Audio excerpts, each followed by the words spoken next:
ఏ పేరు వింటే తెలుగోడి గుండె తన రొమ్ము విరుచుకొని చూస్తుందో, ఏ పాదమైతే ఈ నేల పైన దైవాల రూపమై నడిచిందో, లోకాల నేరు ఆ నామమేగా అది గదిగో అతడే తారక రామం. భువనాల నుంచి గగనాల దాకా ఘన కీర్తి గణ్య కారణ జన్మ.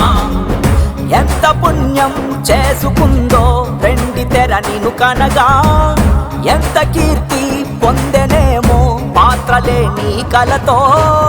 రఘుకుల రాముడు నీవే, గోకుల కృష్ణుడు నీవే, హరుడు శ్రీహరుడు అన్నీ నీవేగా. సూర్య చంద్రాదుల తేజం విశ్వవిఖ్యాతుని రూపం, అన్నిటా తానై నిండిన ఆకాశం. ఏ పేరు వింటే తెలుగోడి గుండె తన రొమ్ము విరుచుకొని చూస్తూ